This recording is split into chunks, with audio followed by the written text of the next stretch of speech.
Buenas a todos y a todas, ¿cómo se encuentran? Como verán, soy el docente Irioiti Edgardo. Este va a ser un video exclusivamente para Historia y Geografía de segundo, en el que se va a trabajar todo lo que es desde 1800 en adelante hasta lo más posible llegar hasta el peronismo, ¿sí? Al primer peronismo y el golpe militar que viene después en el año 1955. Para empezar con esta primera etapa, eh, y vamos a empezar sobre lo que son las reformas borbónicas. Es un tema crucial, por así decirlo, que es lo que va a determinar las revoluciones americanas, ¿sí? Y las reformas borbónicas, en simples palabras, es como un cambio de táctica para organizar las instituciones que tenían los españoles sobre los territorios dominados en América. Entonces tenemos que se organizan nuevamente o subdividen los virreinatos existentes hasta ese momento, que eran el virreinato del Perú y el virreinato de Nueva España, que en este caso sería ubicado en México.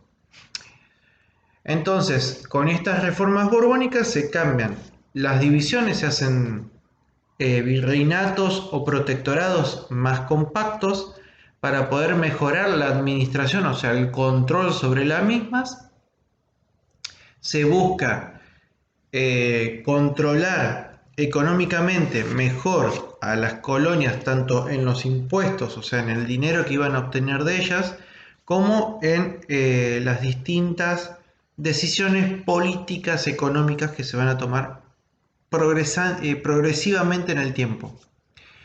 Esto lo que va a generar es que muchas naciones se vayan a querer independizar.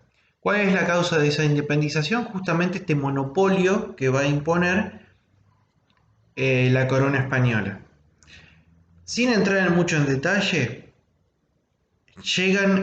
vamos a ubicarnos en lo que es Argentina actualmente, o el virreinato del Río de la Plata, que era abarcado por el sector norte de lo que actualmente sería Bolivia, que sería el Potosí, Chile, actualmente, toda la región norte, centro, Cuyo, noroeste argentino y Buenos Aires junto con lo que es la banda oriental, en este caso es Uruguay, actualmente.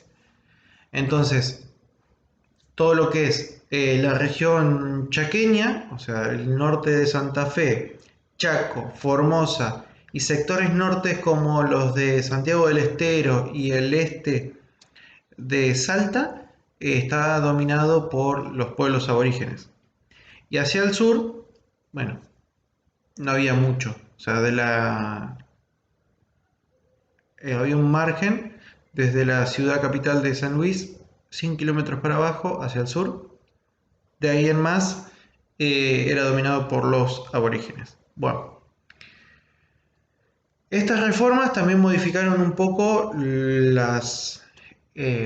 se les llamaban? Las comunidades jesuíticas o las misiones jesuíticas, que estaban ubicadas principalmente en lo que son las provincias actuales de Córdoba, Misiones, Corrientes, que en realidad funcionaban, uno, para ingresar a los aborígenes en la creencia religiosa católica, apostólica y romana, y en parte también para que los bandeirantes provenientes del Imperio del Brasil no capturaran a los aborígenes para llevarlos como presos o esclavos, ¿sí? Perdón, no como presos, sino como esclavos exclusivamente. Entonces, volviendo a esto, se genera cierta convulsión constantemente que lleva a la época de las revoluciones iniciadas en 1810. Pensemos que pasó las dos invasiones inglesas, se queda apresado el rey Fernando VII, el rey de España, y esto hace que el imperio francés domine a la península ibérica, o sea, a España, y que sus colonias queden acéfalas, o sea, no tengan un dominante superior, generando que con las ideologías del iluminismo y entre otras variantes más que están dentro de lo mismo, generan estas revoluciones, no solamente en el virreinato del Río de la Plata, sino en otros virreinatos también. Por eso nos enfocamos en 1810, que es la Revolución de Mayo, cuando se quita a Cisneros de su mando como virrey y toma Liniers como encargado de la junta. Por lo tanto, se empieza a hacer un proceso de, no de independización, pero sí de revalidar el interés y la participación con España, justamente por esta dominación francesa. Ahora, tenemos por el otro lado esto de que con el pasar del tiempo, con la liberación del rey, se generan estas ideas de independización. También un poco por las presiones exteriores, o sea, acá hasta aparece el Imperio Británico, que quería comerciar con las naciones españolas. Entonces, como que necesitaban que se termine ese monopolio para poder ingresar en este mercado, ¿sí? Por eso aparecían esas invasiones inglesas, porque querían ingresar y dominar. Como no pudieron de esa forma, tratan de ingresar de la forma económica. Voy a hacer un corte. Bueno, volviendo del corte, fui a preparar mate, no fue otra cosa. Eh, Volviendo a esto de los ingleses, las presiones que fueron aplicando fue pensado principalmente en lo económico, ya que en lo político no pudieron, aplican por lo económico. Entonces, necesitan de esta independización de las naciones para justamente poder ingresar en el mercado y terminar con este monopolio. Pensemos también que los ingleses, el Imperio Británico más específicamente, eh,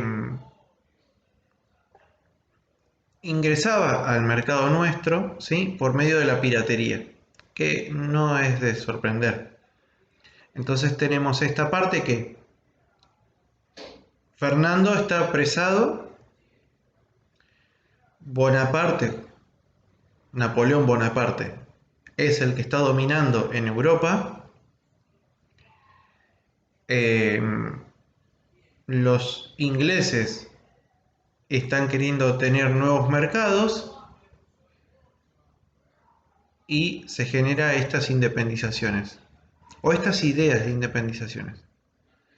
Entonces se terminan de concretar, ¿sí?, cuando hay un proceso revolucionario, o sea, se pasa a una primera junta, una junta grande, un triunvirato, segundo triunvirato, y así sucesivamente, hasta que se forma el directorio, que si no mal recuerdo, durante el directorio es que se redacta el acta de independencia, o sea, el 9 de julio de 1816, se redacta la independencia. O sea, queremos romper todo tipo de relación con los españoles.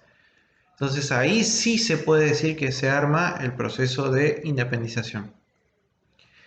Entonces tenemos esta parte que es cuando nos separamos de España y pasamos a ser Argentina, que en los primeros libros aparece como Argentina con J, no con G, no con la G. Entonces,